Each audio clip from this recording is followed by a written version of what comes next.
Students, बहुत बहुत स्वागत है आप सभी का आपके अपने इस यूट्यूब चैनल पे, जहां आपको वेस्ट बंगाल बोर्ड से रिलेटेड वीडियोस मिलती रहेगी। तो अगर आप वेस्ट बंगाल बोर्ड के स्टूडेंट हैं तो चैनल को सब्सक्राइब करके बेल आइकन को जरूर प्रेस कर लें। स्टूडेंट्स, आज जो हम पढ़ने वाले हैं वो है मैटर, स्ट्रक्चर एंड प्रॉपर्टीज। ये matter, structure and properties chapter का सेकेंड वीडियो है। इससे पिछले वाले वीडियो में हम लोगों ने ऑलरेडी सिफॉन तक कंप्लीट कर लिया है कि सिफॉन क्या था, वो हम लोगों ने अच्छे से समझ लिया है। इस वीडियो को हम लोग स्टार्ट करेंगे आर्किमिडीज प्रिंसिपल से। तो सबसे पहले हम लोग समझ लेते हैं कि ये आर्किमिडीज प्रिंसिपल क्या है। आर्किमिडीज प्रिंसिपल क्या है? तो देखिए, उन्होंने एक प्रिंसिपल दिया जिसमें उन्होंने ये बताया कि जब भी हम लोग कोई बॉडी को कोई पार्टिकल को अगर हम लोग एक लिक्विड में क्या करते हैं, उसको डीप कर देते हैं, लिक्विड के अंदर अगर डुबो देते हैं उसको, तो क्या होता है कि उस बॉडी का वेट जो है वो डिक्रीज हो जाता है। क्या होता है? उस बॉडी का वेट डिक्रीज हो जाता है। तो उन्होंने ये बताया कि जो उसका बॉडी का वेट जो डिक्रीज हुआ है वो लिक्विड जो डिस्प्लेस हुआ है उस कंटेनर का, उसके बराबर होगा। अगर आपको नहीं समझ में आया है क्लियरली तो कोई बात नहीं, हम लोग एग्जांपल से यहाँ पे समझते हैं। तो देखिए, मान लीजिए कि यहाँ पे हम लोगों का एक वेसल है और यहाँ पे हम लोग क्या किए हैं, एक आउटलेट रखे हैं, मतलब यहाँ पे हम लोगों ने इस तरह से खोल दिया है, ठीक है। और जो हमारा लिक्विड का लेवल है वो यहां तक है, जहां से हम लोगों ने खोला है वहां तक हमारा लिक्विड का लेवल पूरा ऐसा इस तरह से पूरा भरा हुआ है। अब हम लोग इसमें क्या कर रहे हैं, अब हम लोग इसमें एक बॉल को पुट कर रहे हैं अंदर, एक स्टोन को, ठीक है। एक छोटा सा स्टोन है जिसको हम लोग क्या कर रहे हैं, इस लिक्विड के अंदर डाल रहे हैं। तो जैसे इस लिक्विड के अंदर हम लोग स्टोन को डालेंगे तो क्या होगा, यहां से जो लिक्विड है वो थोड़ा सा ऊपर बढ़ जाएगा। ये तो बढ़ेगा क्योंकि यहाँ पे जैसे ही हम लोग स्टोन को यहाँ पे डाल रहे हैं तो लिक्विड क्या हो रहा है, यहाँ पे लिक्विड जो हम लोगों का ऊपर आ रहा है। अब जैसे ही ऊपर आएगा वैसे ही ये क्या होगा, ये जो लिक्विड है वो बाहर निकल जाएगा। ये जो लिक्विड बाहर निकला इसको हम लोग यहाँ पे एक कंटेनर रखेंगे और उस कंटेनर में कलेक्ट कर लेंगे। क्लियर है? ये जो हमारा स्टोन था इसको क्या करेंगे, इसको हम लोग जो है वो स्ट्रिंग बैलेंस से, ठीक है, स्ट्रिंग बैलेंस पे लटका के रखेंगे। इसका मतलब ये हुआ कि जो वेट करने वाला मशीन होता है उसमें इसको ऐसा हुक इस तरह से यहाँ पे लगा हुआ रहेगा, जिससे क्या होगा, इसका वेट हम लोगों को पता चलता रहेगा कि इसका वेट कितना है। पहले हम लोग यहाँ पे जब रखे थे इसको, जिस तरह से यहाँ पे अगर हम लोग इस तरह से रखे थे स्टोन को, तो इसका जो वेट आ रहा था वो क्या हो रहा था, ज्यादा आ रहा था। लेकिन जैसे ही हम लोग क्या किए, उसी स्टोन को हम लोग ये लिक्विड में डालें तो क्या हुआ, उसका वेट कम हो गया। अब वेट जो कम हुआ तो आर्किमिडीज प्रिंसिपल में हम लोगों को यही बताया गया है कि ये जो वेट कम हुआ है वो इस लिक्विड के वेट के बराबर होगा। यानी कि ये जो वेट कम हुआ है इसको स्टोन डालने से, तो स्टोन डालने से हम लोगों का क्या हो रहा था कि लिक्विड का लेवल थोड़ा सा ऊपर आ रहा था। अब जैसे ही लिक्विड का लेवल थोड़ा सा ऊपर गया तो यहाँ पे हम लोगों ने क्या किया था, इसको ओपन करके रखा था। तो जितना भी ऊपर जाएगा लिक्विड का लेवल वो क्या करेगा, इस आउटलेट के द्वारा इस वाले कंटेनर में चला आएगा। अब जब इस कंटेनर में जो लिक्विड है उसका जो हमारा वेट है उसको मेजर करेंगे और जो यहाँ पे हमारा चेंज हुआ है वेट में, यानी जो कि स्टोन का चेंज में डिक्रीज हुआ है, उस वेट को, दोनों का वेट क्या होगा, हमारा बराबर होगा। तो एक बार फिर से आर्किमिडीज प्रिंसिपल का स्टेटमेंट को जान लेते हैं। उन्होंने ये बोला कि अ बॉडी पार्टली और फुल्ली इमर्स्ड, मतलब अगर एक बॉडी को या तो थोड़ा सा या तो पूरी तरीके से अगर एक फ्लूइड में डुबो देते हैं तो उसका कुछ ना कुछ वेट जो है वो लूज हो जाता है, कुछ वेट उसका कम हो जाता है। और जो वेट उसका कम हुआ है वो किसके बराबर होगा, वो फ्लूइड के वेट के बराबर होगा। यानी जो फ्लूइड हमारा डिस्प्लेस होकर यहां तक पहुंचा है उस फ्लूइड का वेट और जो यहां पे हमारा स्टोन का वेट जो घटा है उसका वेट, दोनों का वेट बराबर होगा। ये हमारे आर्किमिडीज प्रिंसिपल से हम लोगों को पता चला है। तो यहां तक आप लोगों ने उम्मीद है कि समझ लिया होगा कि आर्किमिडीज प्रिंसिपल किसको कहते हैं। अगर कोई डाउट बाकी रह गया आर्किमिडीज प्रिंसिपल में तो आप कमेंट सेक्शन में जाकर जरूर पूछें। अब हम लोग बढ़ते हैं नेक्स्ट पॉइंट, जो कि हमारा क्या है, बायोन्सी। ये बहुत ही ज्यादा इंपॉर्टेंट पॉइंट है। तो बायोन्सी क्या है उसको हम लोग समझते हैं। तो देखिए, जब भी हम लोग बॉडी को क्या करते हैं, किसी भी कंटेनर में डाल रहे हैं, किसी भी फ्लूइड के अंदर उसको डाल रहे हैं, तो क्या हो जा रहा है, वो हल्का हो जा रहा है, ठीक है। वो क्या हो रहा है, वो हल्का हो जा रहा है। लेकिन हल्का क्यों हो रहा है, उसका वेट क्यों डिक्रीज हो रहा है, वो हम लोग समझते हैं। तो देखिए, अगर इस स्टोन को हम लोग, एक स्टोन को अगर हम लोग क्या कर रहे हैं, एक लिक्विड में डाल रहे हैं, तो क्या हो रहा है कि स्टोन जो है लिक्विड के ऊपर एक प्रेशर को अप्लाई कर रहा है, एक फोर्स को क्या कर रहा है, वो अप्लाई कर रहा है इसके नीचे, इस फ्लूइड के नीचे क्या कर रहा है, एक प्रेशर को अप्लाई कर रहा है नीचे की तरफ। अब जब ये फोर्स को नीचे की तरफ अप्लाई करेगा तो ये जो फ्लूइड है बदले में वो भी एक फोर्स क्या करेगा, उसके ऊपर अप्लाई करेगा। ठीक है, फिर से मेरी बात को समझिए। जब भी हम लोग एक स्टोन को या फिर कोई भी एक बॉडी को हम लोग फ्लूइड के अंदर डालेंगे तो वो फ्लूइड जो है वो कुछ ना कुछ फोर्स तो एग्जर्ट करेगा उस लिक्विड के ऊपर। क्लियर है ना। अगर मान लीजिए कि ये डस्टर है, इस डस्टर के ऊपर ये वाला अगर हम लोग यहाँ पे रखें मार्कर, तो ये मार्कर कुछ ना कुछ फोर्स तो है वो अप्लाई करेगा, कुछ ना कुछ फोर्स इसके ऊपर एग्जर्ट करेगा ना। इसी तरह से अगर हम लोग लिक्विड के अंदर अगर कोई बॉडी डालेंगे तो वो बॉडी कुछ ना कुछ फोर्स वहां एग्जर्ट करेगा। अब वो जो फोर्स एग्जर्ट कर रहा है तो वहां पे होगा ऐसा कि लिक्विड जो है वो भी एक फोर्स एग्जर्ट करेगा, लेकिन लिक्विड जो फोर्स एग्जर्ट करेगा वो अपवर्ड डायरेक्शन में होगा। मतलब जो हमारा बॉडी है वो डाउनवर्ड डायरेक्शन में फोर्स एग्जर्ट कर रहा है और जो हमारा लिक्विड है, जो हमारा फ्लूइड है, वो अपवर्ड डायरेक्शन में क्या कर रहा है, यहां पे फोर्स को एग्जर्ट कर रहा है। यानी ये डाउनवर्ड में और ये अपवर्ड में। अब जब ये अपवर्ड में फोर्स एग्जर्ट करेगा, ऊपर की तरफ फोर्स एग्जर्ट करेगा, तो होगा ये कि हमारा जो बॉडी है उसका जो वेट था, ठीक है, इस तरह से यहां पे वेट इसका ज्यादा था। मान लीजिए कि किस तरह से मैं आपको एक्सप्लेनेशन दूं, देखिए यहां पे हम लोग मान लीजिए कि एक यहां पे वेट मशीन में इसको इस तरह से लटका दिए। ठीक है, वेट मशीन में इसको लटका दिए और क्या किए, एक बार वहां पे रीडिंग देख लिए कि हमारा कितना आ रहा है। उसके बाद हम लोगों ने क्या किया कि इस वाले मार्कर को थोड़ा सा नीचे से एक फोर्स दिया। अब जब हम लोग नीचे से एक फोर्स देंगे तो वो जो हमारा वेट मशीन है उसमें क्या होगा, वेट थोड़ा सा घट जाएगा। अगर एक और एग्जांपल दूं तो अगर आप कहीं ग्रोसरी शॉप में आप अगर जाते हैं और वहां पे मान लीजिए आपने 1 किलो चावल लिया और उसको वेट मशीन के ऊपर रख दिया, ठीक है, डिजिटल वेट मशीन के ऊपर उसको आपने रख दिया तो 1 किलो पूरा वजन हो रहा है। लेकिन अगर वो क्या कर रहा था, अभी जो वो कर रहा था वो ये था कि वो जो हमारा जो राइस था, चावल था, वो डाउनवर्ड फोर्स एग्जर्ट कर रहा था। किसके ऊपर, उस वेट मशीन के ऊपर। ठीक है, लेकिन अब हम लोग क्या करेंगे कि जिस भी चीज में वो उस चावल को रखा गया है उसको हम लोग क्या करेंगे, थोड़ा सा अपवर्ड फोर्स देंगे, यानी ऊपर की तरफ उठाएंगे। जैसे ऊपर की तरफ उठाएंगे तो क्या होगा, वेट उसका कम हो जाएगा ना। बस उसी तरह से इसको हम लोग समझते हैं कि यहां पे क्या करेगा, लिक्विड जो है वो नीचे से ऊपर की तरफ एक फोर्स अप्लाई करेगा, जिसके कारण क्या होगा, ये हमारा जो स्टोन था, जो भी बॉडी था अंदर में, जो भी बॉडी हम लोगों ने फ्लूइड में डाला था, उसका जो वेट है वो क्या हो जाएगा, वो यहां पे डिक्रीज हो जाएगा। तो बायोंसी का सिंपल मतलब ये हुआ कि the upward thrust which any fluid exhaust upon a body. मतलब के अपवर्ड थ्रस्ट का मतलब क्या हो गया, थ्रस्ट का मतलब फोर्स हो गया, अपवर्ड थ्रस्ट का मतलब ऊपर की तरफ जो फोर्स। तो जब फ्लूइड, जो भी फ्लूइड, ऐसा प्रॉपर्टी जिसके कारण फ्लूइड क्या है, ऐसा प्रॉपर्टी जिसके कारण फ्लूइड क्या है, अपवर्ड फोर्स, अपवर्ड थ्रस्ट जो है वो किसी भी बॉडी के ऊपर एग्जर्ट करेगा जब उस बॉडी को क्या करेंगे, फुल्ली या फिर पार्टली, यानी पूरा या फिर हल्का सा लिक्विड के अंदर डालेंगे। तो क्या हो गया बायोंसी का, फिर से एक बार मतलब समझते हैं। बायोंसी का मतलब ये हुआ कि जब भी कोई हम लोग बॉडी को वाटर के अंदर डालेंगे तो वो वाटर क्या करेगा, वो फ्लूइड क्या करेगा, एक अपवर्ड थ्रस्ट को जनरेट करेगा और वो जो अपवर्ड थ्रस्ट जो एग्जर्ट कर रहा है उसी को हम लोग क्या कहेंगे, उसी को बायोंसी कहेंगे। यहां तक क्लियर है।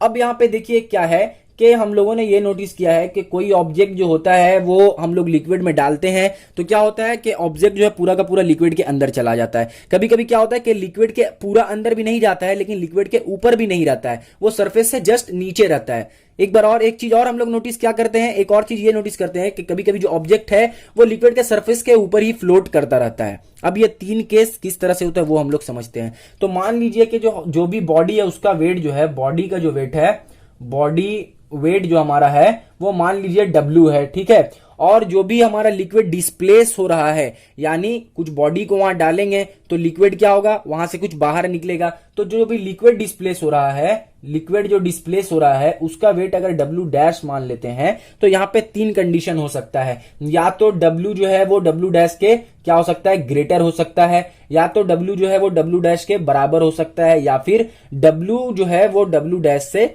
लेस हो सकता है। इन 3 केस में हमारा तीनों आंसर, यानी तीनों सवालों का जवाब हम लोग को मिल जाएगा कि किस तरह से कोई बॉडी जो है फुल्ली वाटर के अंदर डीप मतलब चल जाता है, डूब जाता है, और किस तरह से सरफेस के ऊपर फ्लोट करता है। ये हम लोगों को इन तीनों चीजों से समझ में आ जाएगा। देखिए पहला केस हमारा क्या है कि बॉडी का वेट ज्यादा है और हमारा जो लिक्विड डिस्प्लेस हुआ है वो कम है, ठीक है, बॉडी का वेट ज्यादा है, लिक्विड जो हमारा डिस्प्लेस हुआ है वो कम है। तो इस वाले केस में क्या होगा, इस वाले केस में हमारा जो बॉडी है वो सिंक हो जाएगा, मतलब कि बॉडी जो है वो डूब जाएगा। वो कैसे, वो देखिए कि जितना लिक्विड हमारा डिस्प्लेस हो रहा है, इसका मतलब वो उतना ज्यादा फोर्स क्या कर रहा है, बॉडी के ऊपर एग्जर्ट कर रहा है। अब कम लिक्विड डिस्प्लेस होगा तो कम फोर्स एग्जर्ट करेगा, कम फोर्स एग्जर्ट करेगा तो क्या होगा, ये ज्यादा फोर्स एग्जर्ट कर रहा है, यानी कि डाउनवर्ड फोर्स ज्यादा है और अपवर्ड फोर्स जो है वो कम है। तो डाउनवर्ड फोर्स ज्यादा होने के कारण ये पूरा का पूरा नीचे चला जाएगा। ये था हमारा पहला केस। दूसरा केस में क्या है, दोनों बराबर है। दोनों बराबर मतलब अपवर्ड फोर्स भी वो इतना ही है और डाउनवर्ड फोर्स भी उतना ही है।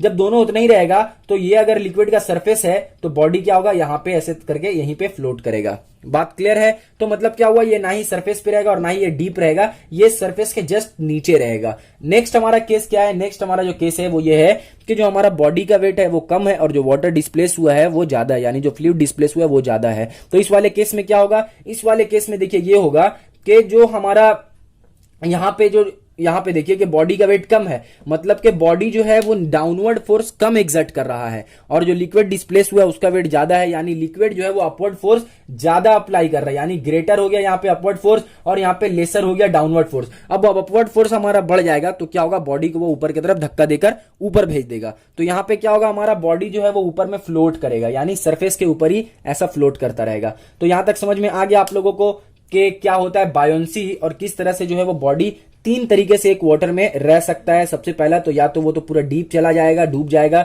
या फिर वो ना ही डीप जाएगा ना ही सरफेस के ऊपर रहेगा, वो थोड़ा सा नीचे चला जाएगा, और लास्ट केस हमारा ये था कि वो पूरा का पूरा सरफेस के ऊपर ही रहेगा। अब यहाँ पे एक और चीज है कि ये किस किस चीज के ऊपर डिपेंड करेगा। तो देखिए ये जो है वो डेंसिटी के ऊपर भी डिपेंड करता है। ठीक है, अगर आपका बॉडी का डेंसिटी ज्यादा है और लिक्विड का डेंसिटी अगर कम है, ठीक है, अगर आपके बॉडी का डेंसिटी ज्यादा है और लिक्विड का डेंसिटी अगर कम है तो क्या होगा, हमारा बॉडी जो है वो अंदर चला जाएगा, क्योंकि हमारा बॉडी का डेंसिटी ज्यादा है और लिक्विड का डेंसिटी कम है। उसी तरह से इसका जो अपोजिट रहेगा, मतलब कि अगर मान लीजिए बॉडी का डेंसिटी कम है और लिक्विड का डेंसिटी अगर ज्यादा है तो क्या होगा, तो हमारा बॉडी जो है वो ऊपर में फ्लोट करेगा।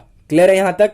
ओके। एक और टर्म हम लोग यहाँ पे जान लेते हैं, वो क्या है, वो है अपेरेंट वेट। तो ये अपेरेंट वेट क्या होता है वो हम लोग समझ लेते हैं। अभी हम लोगों ने क्या पढ़ा था कि जब भी लिक्विड के अंदर कोई वेट जा रहा था हमारा, जब भी लिक्विड के अंदर कोई बॉडी जा रहा था तो उसका वेट क्या हो रहा था, लॉस हो जा रहा था, यानी उसका वेट जो है वो कम हो जा रहा था। तो अपेरेंट वेट किसको कहेंगे, अपेरेंट वेट उस समय को, उस वेट को कहेंगे जब किसी बॉडी का जो वेट है वो लिक्विड के अंदर जितना रहेगा उसको अपेरेंट वेट कहेंगे, यानी लॉस होने के बाद जो बॉडी का वेट हमारा बचेगा। इसका मतलब ये हुआ कि अगर मान लीजिए कि बॉडी का वेट हमारा था V1, W1, सबसे पहला वेट इनिशियल वेट W1 था, और जो हमारा जो फ्लूइड डिस्प्लेस हुआ है, यानी जो फ्लूइड हम लोगों का बाहर निकल गया है उसका वेट अगर W2 है, तो हमारा अगर इसका वेट निकाले किस चीज का, अपेरेंट वेट का, यानी W डैश अगर हमारा अपेरेंट वेट है तो वो क्या हो जाएगा, जो हमारा टोटल बॉडी का वेट था वो माइनस जो हमारा लिक्विड डिस्प्लेस हुआ वो। बात समझ में आया?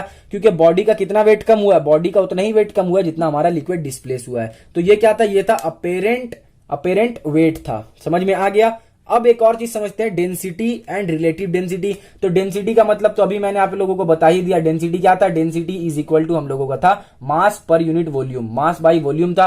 अब रिलेटिव डेंसिटी किसको कहेंगे, तो रिलेटिव डेंसिटी बहुत ही ज्यादा सिंपली अगर आपको मैं समझाऊं तो सिंपल ये समझिए कि किसी भी ऑब्जेक्ट का डेंसिटी, ठीक है, किसी भी ऑब्जेक्ट का density, density of any substance, किसी भी सब्सटेंस का डेंसिटी को डिवाइडेड बाई अगर डेंसिटी ऑफ वाटर कर दिए, ठीक है, डेंसिटी ऑफ वाटर कर दिए तो वो क्या हो जाएगा, रिलेटिव डेंसिटी। अब डेंसिटी ऑफ जो वाटर कर रहे हैं तो यहाँ पे एक कंडीशन है कि वाटर का जो टेम्परेचर होना चाहिए वो 4 डिग्री सेल्सियस होना चाहिए। मतलब 4 डिग्री सेल्सियस पे वाटर का जो डेंसिटी होता है उसको उससे डिवाइड कर देंगे किसको, जो भी हमारा ऑब्जेक्ट का, जो भी हमारा सब्सटेंस का डेंसिटी रहेगा उसको। मतलब रिलेटिव डेंसिटी क्या हो गया कि density of any substance divided by density of हमारा क्या हो गया, density of pure water at 4 degree Celsius. Pure water and 4 degree Celsius, ये दोनों कंडीशन होना चाहिए। अब यहाँ पे रिलेटिव डेंसिटी में क्या हो रहा है कि ऊपर का टर्म भी डेंसिटी का है और नीचे का भी यूनिट डेंसिटी, यानी दोनों यूनिट डेंसिटी का है, तो दोनों कट के जो हमारा रिलेटिव डेंसिटी आएगा वो एक प्योर नंबर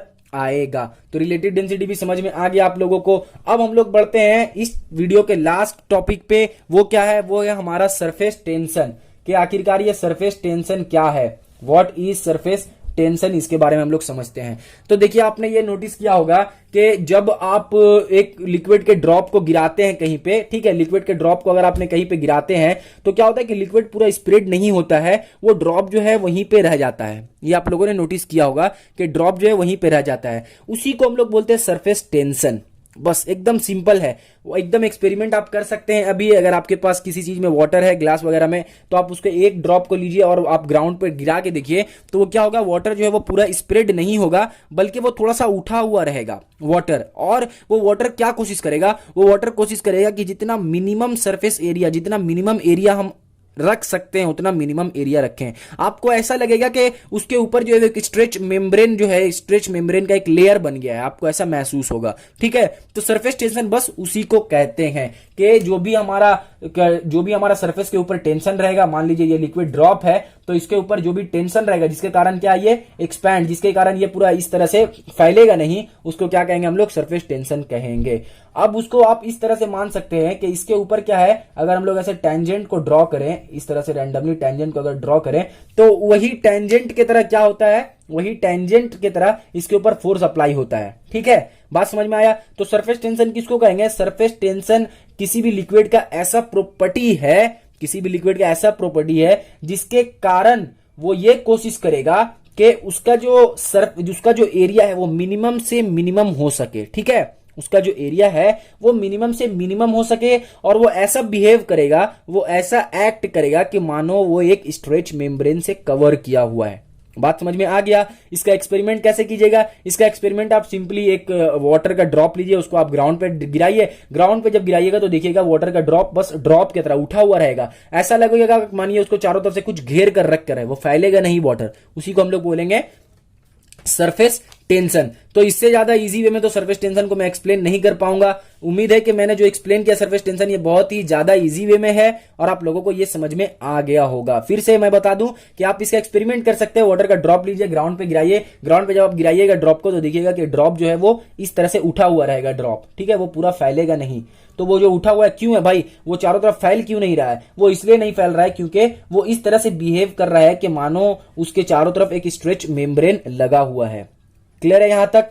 ओके, तो इस वीडियो को यहीं पे खत्म करते हैं। उम्मीद है आप लोगों को मैंने जो भी समझाया इस वीडियो में वो अच्छी तरीके से समझ में आ गया होगा। अगर वीडियो अच्छा लगा है तो चैनल को सब्सक्राइब जरूर कीजिएगा और अपने दोस्तों तक वीडियो को जरूर शेयर कीजिएगा, ताकि उन सबको स्टडी में हेल्प मिल सके और उन सबका भी जो कॉन्सेप्ट है इस चैप्टर के रिगार्डिंग क्लियर हो सके। मिलता हूं आपसे नेक्स्ट वीडियो में, तब तक के लिए अपना ख्याल रखें।